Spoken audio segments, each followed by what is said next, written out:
Welcome to Erotically Neurotic, a sexy book club podcast. Join us as we take a deep dive into the world of romance and erotic fiction and have candid and hilarious conversations about sex, sexuality, and hidden fantasies. Please note that each of our episodes will contain explicit content and language and lots of spoilers, so please listen at your own discretion. Now grab your books and vibrators. And welcome to the club.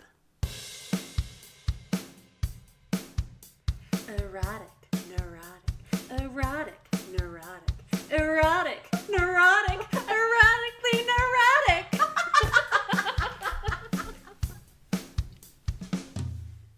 Okay. So Eris, thank you so much for joining us. We have been wanting to talk to you for so long. We are so stoked that we were finally able to make this work.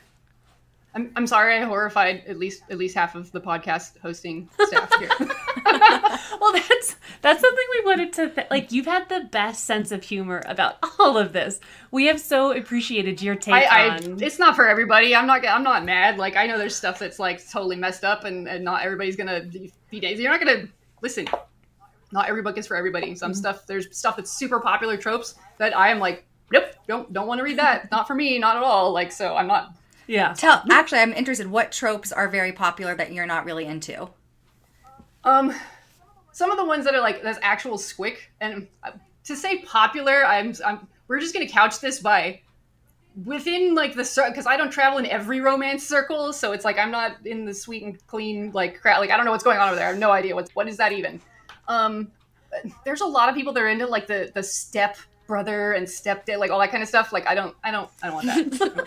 But see, but that's the point. I don't care if anybody else wants it. Like, congratulations. Yes. But our brains work differently. Like, because my brain is like, when I read that, I can't not associate it with, like, immediately I'm very associative. So my own family, like, if they say stepdad, I think of my stepdad. And I'm like, no. So I've dried right up. We're done here. Like, this is not fun for me at all. Totally. So, like, and there's some other stuff. There's like a lot of the like super like the daddy kind of stuff. And I feel bad. I have like a lot of my friends are daddy authors. That just happened. No, I'm actually not a daddy. I'm not a daddy girl. I can introduce you to some books, girl. Like I know all daddy authors, but like it's just not for me. And that's what makes the world go round. I agree. I don't care what other people like.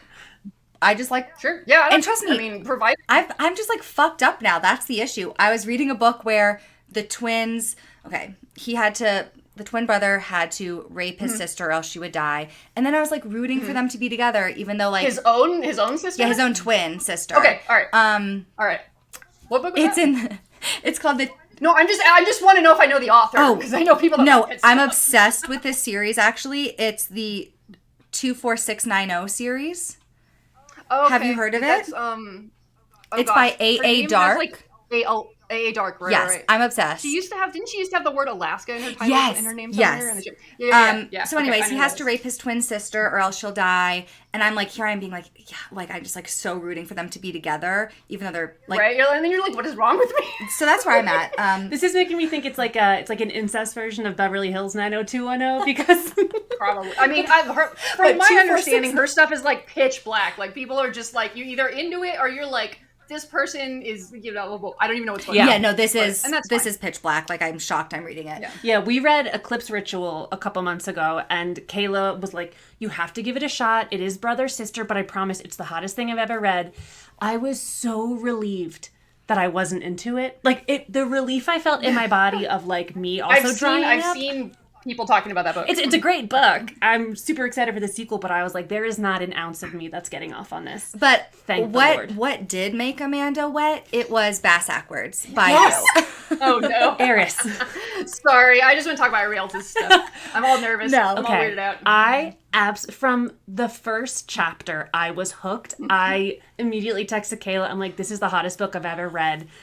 Are you good with just? And then Kayla. Yeah, I don't think so. I was like, she's like, there's too much consent in this book. I was like, no. We're gonna listen. My biggest complaint we're gonna get to. My question for you, but I think we have that he doesn't get her off until like way. I'm like Amanda, who I am horrible about cock blocking my characters, like horrible. I'm so full disclosure, like I am a switch in that life, so the dom side comes out, and I will edge those people so bad. I'm so mean to them. Like I was honestly thinking about your commentary in the book I'm writing right now, and I'm like, is this taking too long for her to get off? Like, how far into this book are we gonna get? Like, when are they even gonna have sex? Like, I don't even have like PIV until like I'm like, maybe I need to rethink what order things are happening in here, because oh no, but there is intention. No, there actually is, like right in the opening scene. They're at they're at a BDSM club, and that does happen right away, and everybody's very happy and gets off. So we at least get that in before the angst starts happening. Anyway, sorry, I sidetracked very easily. No, that's fine. But the edging of your audience and the edging of the female characters, there is some intention behind that. You enjoy that buildup. I like screwing with these characters. I mean, I just want to make everything really, really bad before it gets good. I don't know, that's messed up. But I'm here for it.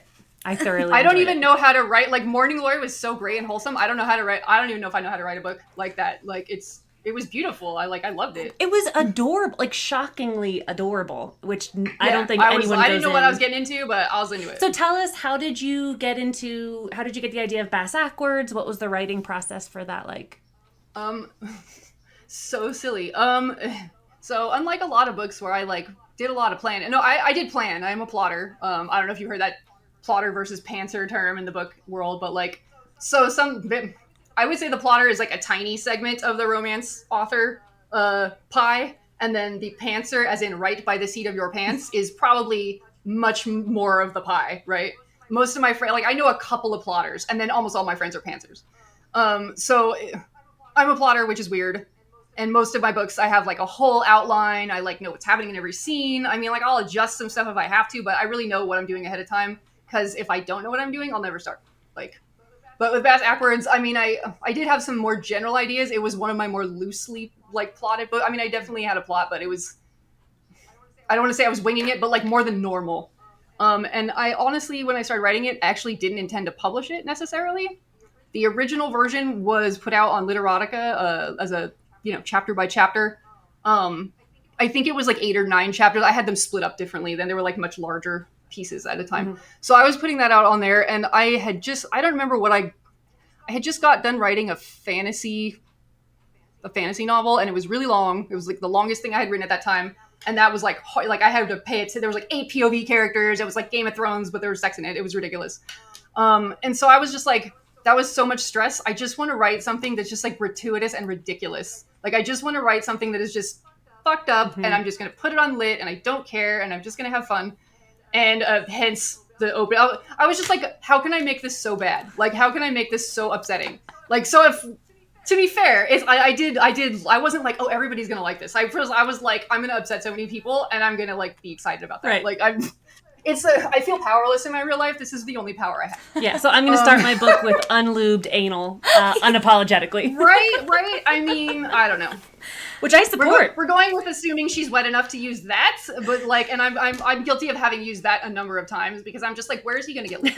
Like, where is he gonna hang on? Let me stop. I got some like oil in this chainsaw right here. Like, no. I honestly like wouldn't put it past Bill to use the oil. whole premise is so ridiculous. I'm just rolling with it. But yeah, it was meant to be ridiculous, mm-hmm. and it was definitely meant. I did know where it was like the premise. So the opening of the second chapter, where you like get his POV, like that was always meant to be like a gut punch. I was like, I dare you to make it to chapter 2. Like, yeah.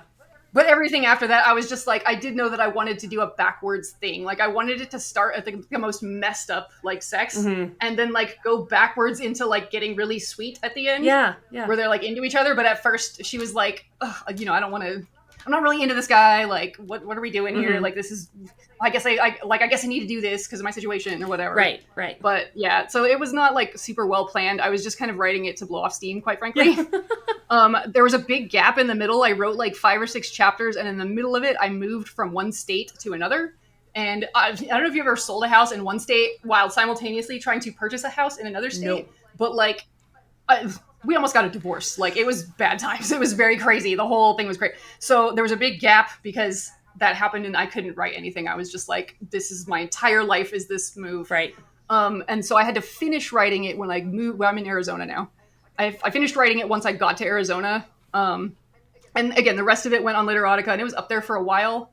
And then I took it down at some point early in 2019. and then decided I was gonna like people liked it enough on there that I was like, all right, I'm gonna publish it. So I took it down and formatted it and put it up. So it's been out since 2019 at this point. But yeah, it was definitely a blow off steam situation. I was like, I'm just gonna write something just horrifying, like what just so stupid. Like I love hearing. I wish it was more like intellectual than that. No, but these are the type of books. It's fun. It's a palate cleanser. It doesn't have to be serious. Like that's what it's for. Not everything has to be so intense. And I love hearing your inspiration and background for wanting it to be like, we're starting at, unlubed anal because we're just going to go fucking crazy and we're going to then get sweet. Like all of these things as a reader, I didn't know that was your inspiration and your thought behind it. And it makes so much sense now having read the book. Cool. I love it. It's so fun. Mm-hmm.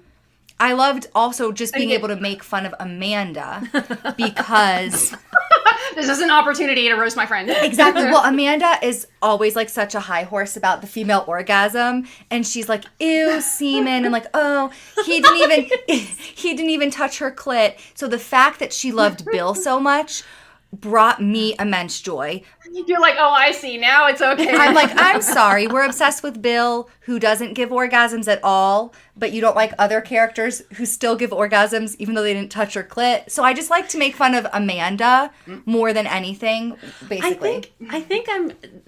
Ever since you used the word edging, I think that's what I really enjoyed about it. Like, kept you kind of going back because you're like, is now the time? Is now the time? Is it? So I think when you make fun of me, you kink shame me. Okay. And that's not great. She's no. Now she's reverse kink. She's shaming you for kink shaming. Yeah. Exactly. This is how it works. Exactly. Okay, I want to know if you have any vision, a celebrity or anyone, of who does Bill look like? Okay, this is like our biggest debate. So I say this in the book, but I'm realizing that I'm slowly coming to realizing that I'm just like one of the elders now, and that my references are like not going to be gotten by everyone. So in the beginning, like in the first chapter, she's like, maybe the second one, I don't know, but like at one point she says he has something like something of a Don Draper thing going on about him, but I don't know. Which I don't know if any of you seen Mad Men at all. It was a series that was on for like 1,000 years. So John Hamm is the lead actor in that. He was Don Draper, and so he's like, he's not like super young. He's like, I don't know how old he is now, but however old he was in that series. Okay. He's probably in his 40s. No, I mean, he's hot as hot as fuck. Like a little bit of gray, a little bit of scruff, like kind of a dick. Okay, so that's my McSteamy kind reference. of that whole thing there. Yeah. I said McSteamy. But it's Kayla said some fat guy. Well, it's funny because that has come up in my group a couple of times, and I like have posted that picture. There was a picture of that actor that I posted just because I was like, so everybody knows. And I've seen people going, oh, I thought he would look more like this. And the pictures, I was like, I clearly didn't do a good enough job describing this guy because people are picturing people that I'm like, did I really make him seem like that, like unattractive, like holy mackerel? But okay, lesson learned. Every book is a lesson. Oh, that's amazing.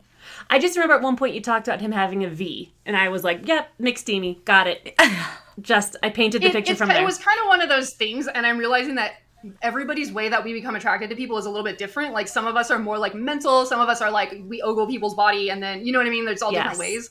And maybe I'm just realizing I'm writing how I am and not thinking about how everyone is, because I like the way it worked for Christina was like, I mean, he always was like objectively, like if you looked at him like this is a reasonably like attractive looking like middle-aged dude, right? Well, I don't know what counts as middle-aged, but it's like if you're around somebody all the time and their personality is they're a dick, it like starts knocking points off on that like hot scale. And like, so if he's been that way the whole time and she's been around him for like it's gone out of your head. Like you just don't even think of him like that because all you can think of is this guy's kind of an asshole, right? Yeah. So that, I mean, again, I don't think it works that way for everybody, but like it mentally does for me. So I think I was writing it that way. Whereas there's other times there's people that, you would look at them and go, okay, this guy's not going on any romance novel covers. You know what I mean? The guy's not like six pack. He's not like, perfect face. But like, you're around them all the time and you get to know them. And now you're like, I'm kind of thinking about what it would be like with that person because they're like their personality, like, we're having a good time. We joke, we talk. It's like your vibe with them and everything. So it's like, then that person starts getting more hot and then your friends are like, really, that guy? And you're like, listen, hear me out. Right? Like, yeah. So I think it was like the opposite of that was happening in Bass Ackwards. Right. But I see how like the way the descriptions were made would make it seem like Bill was like super unattractive. It was back and forth. I understood I actually think you made it very clear that he was attractive, but like you just said, I was so not into his personality that I was just like, which is on yeah, purpose. exactly. I was like, no, Definitely I think supposed to he's be just not like this likable. like pudgy like gas station dude. Like I just was like, It was mentally happening to you. Like he was being a dick, so it was like the hot points were coming off, man. exactly, Yeah. exactly. What does it say about me that he was such a dick? And I was like, oh my God, he's so hot. I mean, I've said this in front of him many times. I'm like, my husband's a dick and I love him. So, I mean, most of the time, not to me. I'm like, was here inspiration for Bill? No, but I'm not saying they don't share some traits occasionally. He's not that serious. Both of us are like, don't take us to a funeral. There's we're just always joking, always inappropriate. Like, it's ridiculous. Yeah. So what do you think it is about wrong way romances that people like so much? Because that's as an author, you're creating quite a challenge for yourself. You are starting with, let's make him as despicable as possible, and let's hope that along the way people fall for him. What do you like about them, and then what do you think other people like about him? Well, I'll start by saying that enemies to lovers is probably one of my top like favorite tropes. So I'm very biased in that direction. And I will say that, obviously that trope is everywhere and has been everywhere for a long time. So lots of people like that trope, even though this one may not be as obvious enemies to lovers. It like sort of follows those lines. I think sometimes first of all, I think there's different dynamics that people have. I mean, a lot of us like the same thing for different reasons. You know what I mean? Like, some of us are watching Bridgerton for the costume porn, and some of us are watching for the plot, or both, or whatever. So I think that there are some people that come to it from like a place of wanting to experience something that is like forbidden, aka I'm not allowed to like this. Mm-hmm. Like when you read something and you're like, that's wrong, why am I like suddenly all tingly about this? Mm-hmm. Like, what is wrong with me?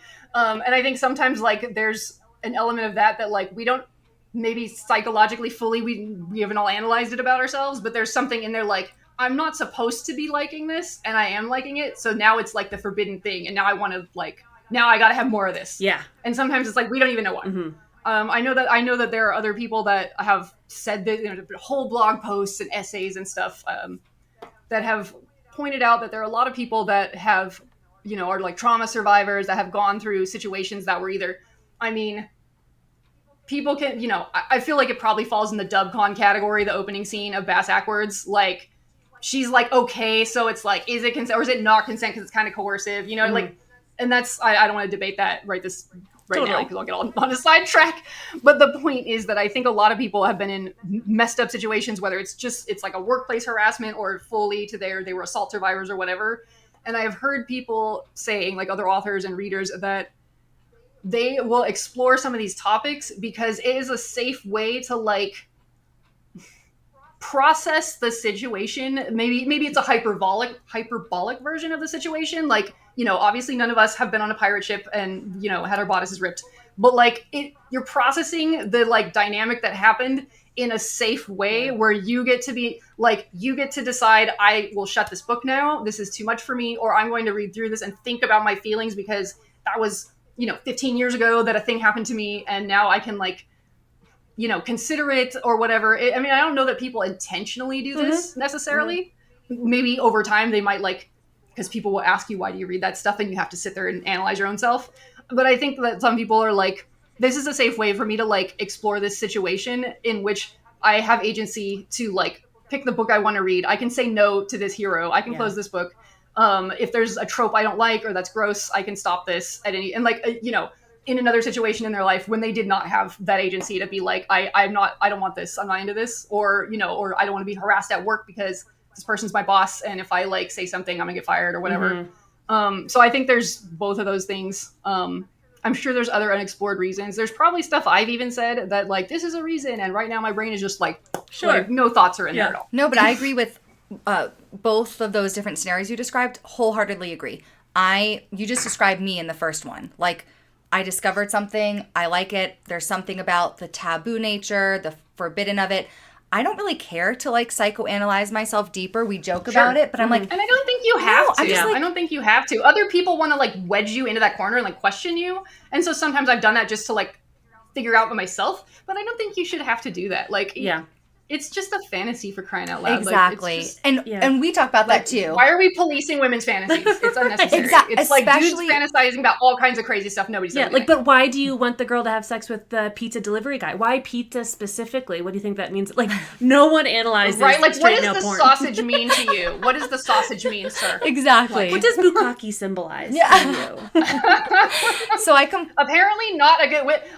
Which one of you is the one that hated all the fluids in the Morning Glory? She hates fluids. She hates semen. I just don't like copious no fluids. She hates all fluids. Well, she hates all fluids. I kind of feel like dehydrated. if fluids get brought up a lot in a book, they're probably copious at that point. Like most of the time, it's just like a mention, and then we get on with the thing. You know what? Yeah. This brings me to a semi-related question. How do you feel about the expression, I need to blow my load? I don't know that I would use it in a sexy scene, but in real life, I would totally say that every minute. I'm not saying you'll probably search my books and find it somewhere because I was being funny at the time, but if I was legitimately, this needs to be completely serious and we all need to be turned on here. Yes. I don't know that I would. It's not a sexy saying. It is. I like it. It is it implies a comic I'm not saying I would never semen. say the word load. I might say load. Load is fine. I don't know if I would say. I want to see if Eris actually agrees with you. Do you think saying so? Amanda just said she feels like blow my load is indicative of an insane amount of semen. Like a fire hose of semen. No. It doesn't have that connotation to me, but I mean, I get that everybody has their own individual like connotations of stuff, but it doesn't, to me, it's just like a normal, like it's just a normal ejaculation. See? It's just we really should. But I mean, I get it. Like, volumes. if you look at the words literally, it like does sound like there's like a fire hydrant has been hit and it's just going in the air, like a geyser is happening. Like I get it. So I'm saying, like a load, like that just feels like think of like oversized load. Like a lot. Trucks on the highway. Too much. You're never. I have never once been mature around a truck that said oversized load or anything like that on the back. I take a picture of it every time and I'll like post it on my socials. And I'm just like, I'm 12. Sorry. Amazing. Oh, I love it. Oh my god, I used to live in this neighborhood that was called the Circle J. Okay, so so there was a little clubhouse, and it was called I laugh every day on the way. Yeah, it had the name of... Because it's like ranch style. Yes, like the name ranch of the neighborhood started with a J. So then they had a clubhouse called the Circle J, and then next to this that... This went through a committee meeting. This went through a freaking staff so many meeting, people and they were like, We're like, yeah, send it. And then next to the sign, there was a truck called Ultimate Lubrication. And it was love it so much. The best pairing of any signs I've ever seen. That's the greatest thing I've ever seen. Ultimate Lubrication at the Circle J. Somewhere ancient far back on my Insta is a photo of a intersection like sign in Flagstaff, Arizona, and it's like the corner of like it's Beaver and something, and it's ridiculous. Like I don't remember it's like Beaver and Johnson or something. It's like something and there's a liquor store there called Beaver Liquor, which is amazing. Beaver Liquor. If they sold T-shirts, I would have one like immediately. They should. Like, why aren't you guys missing out this marketing? I don't even drink, and I would come in there and buy a shirt. You should just make it yourself. Right. That's amazing. Copyright infringement. Okay, so thinking of Bill and thinking kind of now that you've said you intentionally made him pretty offensive in the beginning, and then you want to win your readers over. I want people to go on the journey with Christina, so I want people to not like him in the beginning. Yes. Because he doesn't like him in the beginning either. Okay. So, like, I don't want him to be like, when you go to his POV, like, oh, he's hot now. Right. It's like, then you're not going to go with her in the headspace. I was with it the entire time. I think this fantasy for me as like a people pleaser is like people pleasing on crack. Like, how can I get this? I'm a people pleaser. Yeah, so I'm like, oh, this like grumpy, angry owner of Hall and Ash. How can I get him to love me more and more and more? So I'm totally on board with it. Let's redeem my man a little bit. What do you think were some of his redeeming qualities that you started to show throughout the trajectory of his story? I'm like, I don't know. Are there any? I mean, it's definitely stuff where he like goes and helps her he didn't need to go help her at her grandfather's house. Like, he had to also consider that he had to weigh the fact that it was going to be creepy that he showed up to a place that she did not give him the address to. Like, he found that out because he had the address of that other lady that was a customer. Right. So that's like creepy on a level, right? Like, so he had to go, this is gonna be creepy, but I'm gonna help her anyway. Like, so I thought that was, because that's gross work. Like, people don't want to help you move, let alone like clean that out. Like, those people should have had a Tyvek suit. Like, they were not in any way being safe. So true. Okay, so Bill was redeeming quality. So he went and helped her. He didn't need to do that. It was just like he felt bad and he wanted to do something. He felt like he was. now I'm like, I have to remember the whole plot of my own book. I'm Well, like, he also why got the is this dog, homework? which like is such low hanging Which is fruit like, for I don't me, know, and I like, totally fell yes, into it. But after the fact, I'm like, this is really kind of like a cheap move on my part as the author, but it happened. Well, it worked. Yeah, it really worked. It worked for Amanda. But I wanted to show that he was like a human being in some way. Like there was like, for her to see that there was a facet of him that like, he wasn't an asshole like literally everywhere. Mm-hmm. Like there was like, okay, here's a tiny cross section of him that I can see somewhere he's a person in there. Yeah. Like there's got to be some part of him that he's not a dick. Again, reviewing the plot, that's so bad that I like have to go like, I remember, it's like this with all my books. I remember like highlights, and then like sometimes I'll reread my own book and I'm like, oh yeah, this scene, like I totally forgot it happened. To be honest, he doesn't have a lot of no, he's not got a whole super lot of redeemable qualities other than like when he finds out, like I felt it was redeemable. He's like, we can't do this anymore at the end. Although she's like, give me a fucking break. Like we're obviously into each other. Yeah. Sorry, a little spoilery for everybody, but How many books have you written, Eris? That's a good question. I don't have a number, but I'm going to vote between like 12 and 15 maybe. Okay. Maybe a little bit more than that. What's your... Most of them are, there's like, I think 2 things I've written that are not on Amazon right now that used to be in anthologies and that I just haven't republished. I'm going to. Like one of them is a prequel to a series and I'm just like, I'm not really going to put this out until I'm ready to start writing that whole series because I feel bad that I keep making like something and then I don't get on with the series and then people get yours. So I'm just like, I'm sold on that one. That one's very dark. Anyways. Is that what you prefer? Do you prefer to write darker stories? I find like a lot of my stuff ends up in that direction, but I don't know that I like sit here and think about that. Go, I'm a dark romance author. I just I want to like screw with my characters. And a lot of times that ends up being the route that I go is to like psychologically mess with them. Mm-hmm. And then we end up in that direction. Yeah. I would say some of my stuff qualifies as dark. There's some stuff that's probably like dark-ish, but it's not like crazy. It's not, I don't know. There are some stories floating around. And again, everybody, like, we all like our own stuff. There are some stories that are like just torture porn. And I'm like, it's not for me. Like, I'm glad people, I'm just not into it. I get bored. I'm like, okay, how many ways can we like literally make this person scream? I'm just, oh, wait, okay, what's happening? Let's get on with the plot. What are we doing here? Yeah, definitely. But we've talked about that. There's definitely other books that have stuff that it's like, yeah, that's not acceptable. And that's not acceptable real life behavior or book behavior, really. But we've talked about that before, like the difference between torturing and humiliation for torture and humiliation's sake versus serving a purpose and the character who's doing it. There's something redeemable about them. There's something that you're like fighting for with them.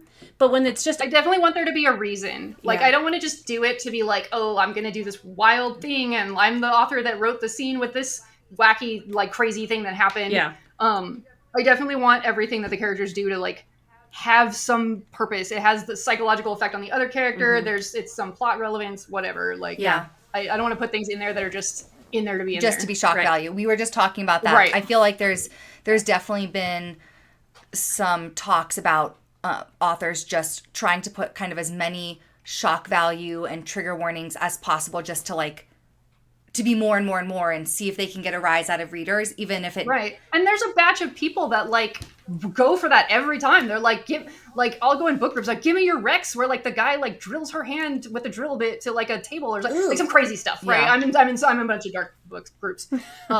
So it like, but the point is people like have very specific niche requests and there's a whole subset of readers that like every time go and I'm like, okay, cool. I mean, it's again, it's not necessarily what I'm looking for, but I mean, I'm not saying I wouldn't read a book with that in it, but I would want it to matter to the whole plot, to those characters. Like, I don't want to just do it because I want to be crazy and do the most, like, gory thing. Like, Definitely. I agree. Okay, so now we talked about this a little bit at the beginning, but I think I'm going to just have to grill you a little bit more. Oh, yes. About our boy Bill. I need to, especially because here's the thing about Bill. You learn from his point of view, even as messed up as he is. Like, he is so in love with Christina, so attracted to her. He's been waiting for this moment to be able to manipulate her, to like get her into his orbit, right? And obviously it continues to grow. So especially considering the fact that he has such deep feelings for her, tell me why they have so many sexual experiences where it doesn't seem like he cares about her receiving pleasure. I don't know that I have a logical answer for that. Like, I don't think I thought about that while I was writing the book. I was just kind of going, like, what's the progression here? What do I want to have like, what do I what turning points do I want to have happen in this scene? Like, how do I want, when they leave this encounter, how do I want her to be feeling about it, and how do I want him to be feeling about it? That's, I don't know that I was like, the question you ask is a great question, and I don't have a good answer because it wasn't like something that was like on my plate of things that I was considering about like why they don't, other than, I mean, aside from that, I like edging people. Yeah. Like the characters, like I was screwing her over out of like getting anything out of it. Like by the time that they get to like, there's a scene in all of my books that I refer to as the fucking, because it's just like closer to the 3/4 mark, and it just goes on forever, and it's like, how many pages of this you can write? Like I wanted it to be when it got to that part, like she was so ready to just like literally rip her clothes off and just like completely moisturize him in every possible way that like, so the point is I wanted her to be like, so like, just give it to me, for crying out loud. Right. Like, but I think that's the extent of how much thought I put into that. I gotta be honest. Like, I know that's messed up. No, but that makes sense. You think like way more thought went into it. I'll tell you what I can appreciate about that happening is it felt very realistic. Yeah, totally did. No, what is going? Maybe that's I think that's what's upsetting to a lot of people about that is like we can do like a fantasy universe or like historical like pirates or something, but when it's like real and this person has to clock in and they're making mac and cheese for dinner and it's like normal, like my car is broken, like stuff everybody goes through, and then the bad situation, it's like it's too real and it's too close to life, and it's like then it makes you feel icky. I think some people like just get really icked out by that, which fully respect.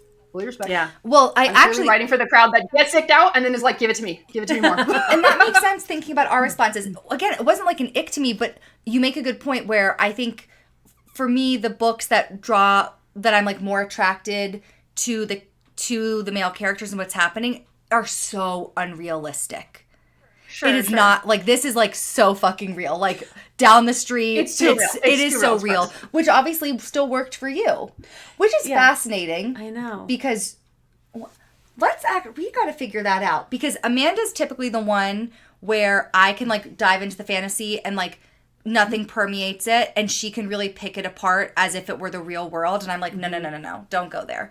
There are things I'll pick apart for sure if I'm reading, but there's stuff I'm like, I can't handle this. Like this will throw me out. Like if somebody gets a piercing or a tattoo and then immediately someone's playing with this nipple ring, or like I haven't read the book, but I heard there was a scene that some dude got a tattoo on his dick and then the girl immediately went down like that day, or like so, and I'm just like, you would get an infection so your fast. Dick's falling like, off. Are you kidding me? Like, I'm just like, this is not. And then it like throws me out because I'm like, this person either has never had a tattoo or they just don't care. Like, I don't know what's happening here. So I will pick stuff apart too. I get it. I fully get it. Yeah, I feel like I get really turned off when books. I'm like very protective of women who can't experience vaginal orgasms. So, because it's the vast majority of us. So, in these books, when a guy sticks his pinky halfway in and suddenly the woman is like convulsing around him. Right.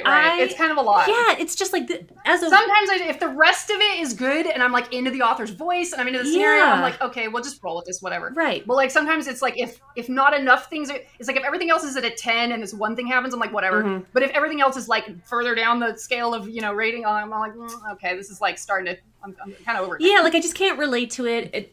It like makes me feel really jealous. Like it's like not super fun for me. Right. And I think the dynamic with Bill and Christina, I am drawn to like stories where it's miscommunication, but it's not a simple miscommunication where it's like, oh, if you had one conversation, then it wouldn't be an issue. Right. Like those I kind of can't stand. But seeing from both perspectives how they're both feeling, but neither of them actually registering how the other one is feeling. So Bill, I feel like, was completely oblivious to the fact that Christina started to develop a little bit of like interest in it.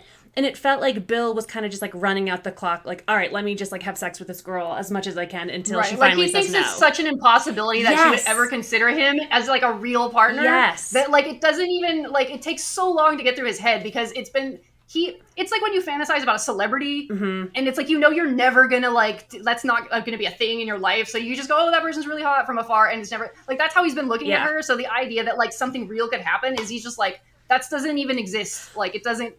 Right. And I feel like null answer. Like it doesn't even mean anything. As women, we're so focused on people pleasing. And so I feel like sex for the longest time, I think for a lot of us growing up, is about pleasing the guy. I don't think men necessarily feel that same pressure. So I actually don't think it's that unbelievable that he wouldn't even consider making her come because he doesn't have that pressure. It's just like, let's enjoy this while it lasts because she's repulsed by me and it's not going to last that long. Maybe. Yeah, I definitely think that's what he thinks, that she's like, he thinks that she's like grossed out the whole time. Yeah. So he's like, you know, and you know, mildly self-loathing as he does it. Exactly. You know, I don't want him to be told. I feel like if I fully had him in the beginning, like, yeah, I'm gonna use her, like that really would not have flown. Yes. Like even in the beginning, he's like, I see that I'm an asshole for doing this, and I see that I'm doing it anyway, like an asshole. Yeah. Like, so it's like, again, that's not good either. Like real life, you could be out of that job so fast. Right. Sure. But that little glimmer of like insight and self-awareness, I'm like, ooh, I can change him. I can make him not Right. an asshole anymore. Right. I can make her touch I the will clit. fix you. I would like to say publicly, I've said this in my group, but like there's not that many people in my group, that I did name him Bill intentionally to also make him be like, ugh, Bill. Yes. Like I purposely picked the name Bill so that it would just go with the whole thing that she just doesn't think he's hot. I'm sorry, there's hot guys named Bill. I'm sorry, apologies to Bill Skarsgård. Like there's plenty, but like be honest, it's like more common of a older. Bill is not a Yes. hot name. You don't associate. It's not, you and it's even kind of an old name for someone his age because he's only like 42 in the book or something. Yes. No, Yeah. we all know if you So- hear the name Bill, you're not picturing some hottie. You're just not. No, they're not. You're not. They're not. I actually knew a So, Bill in college. you He was know. very cute. Okay. But he was cute because his name was Bill. But if he went by William or Will, nobody would have this problem. It's Yeah. just trends of names like change over time, so it's like, you know, Yeah. it's fine. But yeah, I intentionally was like, what name am I going to give this guy that just sounds like a guy that runs a truck rental yard that's just not hot? I'm not going to do one of these hot romance novel names or immediately like, ooh, like no. Yeah. He has to have some name that's just like average guy, like whatever, and that's Bill. why his name's Bill. Love it. Bill. Love it. Okay, so because I do want to talk about kind of your life before you became an author, but real quick, the obligatory question that we have is, do you have a favorite sex scene from Bass Ackwards? I mean, obviously there's the big one at the end, but like I would probably say the blowjob scene I like a lot. I like that scene a lot. The one out outside, back. the one outside. Yeah. Oh, when I like everything about that. I like that it's outside, so it's kind of risky. Like someone could, I mean, they're closed, so if somebody comes around the back, like that's highly unlikely. But and he was kind of nice, and he put his shirt down. he let the button down part of his shirt he took off, so she has to. So she didn't I scrape know you're up like, her oh, thanks for the knees. concession, dickhead. I thought that was But kind. I like that because that's the moment when like they both realize something else is going on here. Mm-hmm. Like in the middle of it, she realizes that she thinks he's hot and is like, "Oh hell no!" But then like, of course, she's still at it. Yeah. But at the end, he like realizes that like he touches her, and like again, as a normal human being who's a feminist, I realize that being wet does not mean that's consent or you're into somebody necessarily. Sometimes your body just does like. Listen, you just do that walking around the house. Right. Doesn't matter. Like. But like, so I understand that, but like, we're using romance fact here, so like, Eris, he's like, oh, she's, you don't have to defend that. He's like, she's aroused, and like, so he's like, huh, what's going on here? And then she has to leave because she's like, I'm not attracted to my boss. What the fuck? So like, Yeah. I like that scene a lot because that's the first like real, and there's a couple lines in that scene that are like some of my favorite lines in the book, so it makes me really happy. Mm-hmm. That was a Like good just one. his like one word, like when he's just like. Take it out, show me, like just like this short little sentences. I love that shit so much. Yeah, no, because I I think it just feels like really know you said dominant. there's not a lot of talking in the It book. feels really dominant, and it's Yeah. just like, Yeah. you know. And he's not a talker. He's No. not like a. I'll tell you what Not Amanda's like this favorite though. deep. When you said the blowjob scene, she was definitely thinking when he goes down on her from behind over the couch. Eris. that was fun too. That has inspired some things in my life. It's I need changed. you Her, to know. it's changed her life. Awesome. It's changed her life. I also Awesome. thoroughly enjoyed her saying that she was basting his leg like a Christmas ham. Like a Christmas ham. I thought that I was say the dumbest shit. hysterical. Sometimes I shouldn't put everything in my brain, but I also like that's how I am. Like I don't know. Just sometimes in real life, even when you're having a good time, something stupid will pop into your head, and you're like, "Don't start laughing now. You're gonna ruin the whole moment." Like, but you can't help it. Like a thing comes in your head, and you're just like, "Okay, that's stupid." I loved it. I thought it was perfect for the scene because it was like. My line that I like. Go ahead. It was just like a really sweet pillow talk, intimate scene, and I think humor is totally appropriate there. True. Thank you. The line I like is that he was. I forget the lead up to it, but he was just like he was eating it like she had expiration date of tomorrow tattooed in her crack. Oh, that made me so happy. I don't know. The stuff I like is stupid. No, the stuff you like is amazing. I was like, I gotta eat this now. Yeah. Yeah, yeah. Although if a guy said that to me, like, oh, I'm going to eat you out, like you expire. Like, but this like internal monologue is something else. So please don't talk about me like expiring in my vaginal area. This is right. This is yeah, fresh. I don't know. That's why it's fantasy lope. That's why it's fantasy I lope. assure you, like I say this, my husband and I say the dumbest crap to our teams. Like we've been together like 20 plus years. The stupidest stuff we don't even care. Yeah, well, you got to keep the romance alive somehow, and sometimes it's referring to genitals. Like not even trying to be sexy. We're just both idiots and we can't be serious. So it's just like it doesn't matter how fun it is. Like somebody will always say something dumb. Yeah. Okay, so before becoming an author, you mentioned in your responses that you used to work for a sex toy wholesale store. Is that correct? Right. Do you want to share about that? That wasn't sure. Yeah, that wasn't the last job I had, but it was like relevant. Okay. Right. Yeah. I had so prior to that, I had gotten laid off from like a big box type retailer. While I was like working at one of their corporate call centers, like managing the call center. You know what I mean? People call in with their stuff, and I want to talk to a manager. Hi, me. I have to like get yelled at. So that company, you know, it was like 2009, and everybody was getting laid off like just crazily everywhere. And I was, you know, they closed that whole division, so we all got laid off. And I could have got another job within the company, but basically how much they were going to pay me was like, I can't pay other stuff. So I'm like, okay, I'm done. So I went to look for other jobs, and that was the job I got, was at that sex toy wholesale place. I was so used to calling it adult novelty because that's what you had to call it. Right. Because a lot of places you cannot, you know, say what it actually is. And so I started there and I was managing their call center, which was, you know, not huge. It was like 4 people, but, you know. And so, you know, because people would order on websites, you know, normal people, like there was, they did have wholesale people, but they had regular customers like you and me, whatever, go on there and I'm going to buy this, whatever stuff. Like they had toys, they had like BDSM gear, all the things. They had all the things. I've seen it all. I'll bet. And then like, so that everywhere is going to need customer service. Like my item hasn't got here yet, or I got it and it's broken, or, you know, whatever normal customer servicey things, just with rubber dicks. So I did that for a couple 3 years. And then I just got to a point in my life where I'm like, I don't want to manage people anymore. At least not right now. Like I love people, but I just had got like, I don't want to have to be held responsible when some person calls out sick. You know what I mean? Right. Or like they, you know what I mean? It just got tiring, and I got tired having to talk to every angry customer because the only time I would talk to people was the angry people, right? Right. So People are calling in to be like, I had the best orgasm last night. I just wanted to thank you. Yeah, very rarely. I mean, what the easy calls were like, sometimes someone would literally call in and want advice, and like a few of those people were literally just perverts, and we knew who they were immediately, and we'd hang up on them. But some people legitimately want, like, I'm not sure what the like answer questions for me, and like those were fine. Anyway, so I got tired of that, and then within the company another position opened up that was in purchasing, and then that's just me, and like there was like one other dude, and I'm like, I'm gonna try to segue into that because I just feel like I just kind of want to do one thing that I do and not have to like manage people. Right. So I got that job. So purchasing though is like, we got new items all the time. So every week I think we put up like 5 to 10 new items. So we get all the samples are on my desk. Like I had to take photos and clean up the photos of a lot of them because some of the vendors gave us photos and graphics, but a lot of them didn't. So I had to take a lot of photos of rubber dicks and BDSM gear and all that kind of stuff, which was fun. I like that, and cleaning all the photos. And I started writing the descriptions for them because you had to put them on the website. And again, some of like the big name vendors like supplied all that for us, and you just copy and paste it right in there. But a lot of the stuff that like we were private labeling or the smaller companies, they didn't. So I'm like, okay, I have to come up. And I had a lot of fun. Writing those. I wrote like wacky stuff. It was great. That was the one job I had my full sense of humor and didn't have to, you know, pretend I was normal at work. I love it. So you got to name some of the toys too? Oh yeah, it was really fun. How did you come up with these names? I love naming stuff. Like I was literally one of my office friends the other day. I was like, I hate naming stuff. Help me come up with a title for my book. And I'm like pitching all these titles. Like I love it so much. I don't know. And some of that I think where I realized I loved words and language, which I did not really. I mean, I know as a reader, yes, but I didn't like consider how much I like playing with it myself. I don't know how to make examples of this stuff.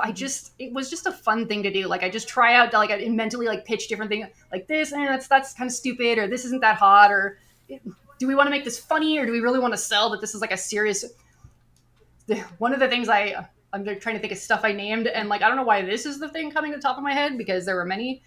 There was a stainless steel fist that was life-sized, And it was like this much fist, right? Closed. Because there's people that are out there doing the fist action. It's not for me. Stainless steel sounds and painful. There were that's a whole sidetrack, but I actually like stainless toys, but a fist, I mean, there's no give. Yeah, no, that's too much. Yeah. That's too big. Like, I can't. I'm sorry. I'm not a very big person myself, so there's no room for that. I named that thing the Governor, and I don't know why. I just love that. I love that so much. It was just like because it's definitely part of the kink like BDSM. That's like what it was being marketed to, and it was definitely like this is some serious, but like this is obviously something that's going to enforce some things on you. Like, I don't know. Yeah. But stupid stuff like that, I enjoyed. I know I'm blanking on other stuff. There was one dildo we had got private labeled that I named the Morning Wood, just because, like, whatever. That was, like, our best-selling one for, like, years, even after I left there. Right. At one point, I realized they discontinued. I'm like, oh, the Morning Wood. No more. I think it was popular because it was a reasonable-sized dildo. Because a lot of times you go, and every one is, like, horsecock, like just gigantic. Like you're like, hey, settle down. I am one person. Like what? Yeah. I don't need all this. Yeah, let's make it accessible to the masses. Yes. Yeah. But that sounds really fun. Sorry. It was fun. And a cool way to realize that outside of just being a reader, that you actually really liked playing around with words and ideas and coming up with these things. That's really, really fun to then segue into becoming a romance author. Right. Yeah, it was, it was like, it allowed me the headspace that I was thinking about that stuff during the day anyway. Because I'm like, if I have to write copy for this item, I need to figure out, one, who would buy this item? Like, what part of our, is this just kind of like an average thing that, like, a, normal person wants, like, okay, I'm just going to get some toys, like, basic stuff, like, oh, here's a basic little egg vibrator or whatever. Mm-hmm. Or is this, like, something for, like, hey, we're selling this to a person who's way down the kink rabbit hole. This is an extreme toy. You better be experienced if you're going to buy this because you're going to hurt yourself. Right. Like, who am I selling this to? And what would I say to that person to make them want this thing? Right. And then, like, it kind of grew out of that I was like, I enjoy writing this. This is fun for me. Mm-hmm. Yeah. And then it was a combination of that. And then just occasionally in my free time, go on Literotica. I'm like, oh, I'll find some stuff to read. Yeah. And I was like, I think I could probably do this. Like, and at that point, I wasn't like publishing was not on the radar. I was like, I want to try to write something and just put it on here. Like, let's just see. I mean, I just figured it would suck and everybody would just be like, you're lame. And then that'd be the end of it. So speaking of which would have been fun. We've taken up so much of your time. So one question we'd love to end with is, what are you working on now? What do you want to brag about? Okay. So the thing I'm working on now, I have two things that are going. One thing is on hold because I'm working on the current thing. So I have two pen names. Why am I holding up four fingers? I don't know. I have two pen names.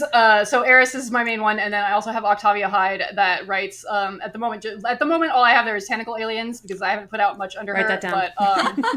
But if you don't like fluids, I'm warning you now.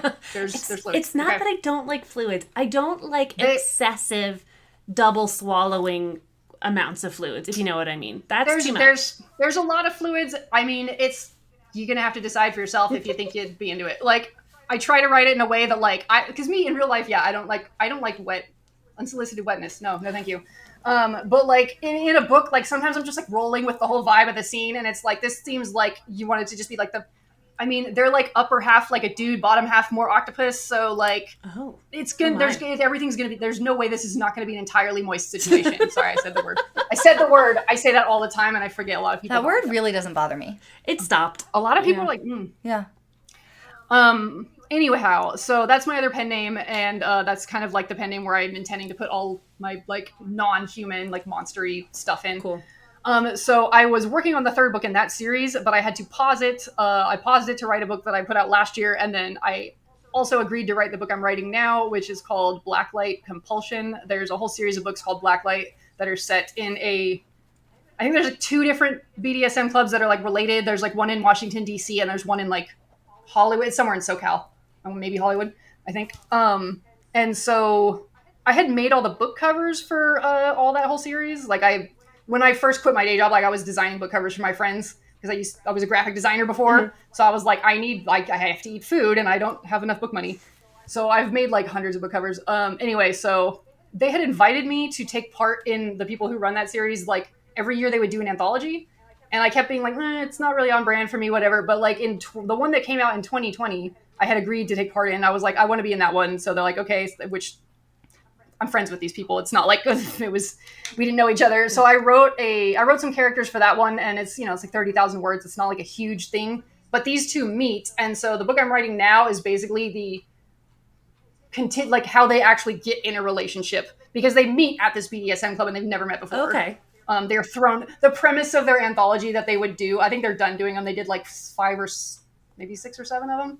They would do one every year. The premise at the club, they would have an annual charity event on Valentine's Day.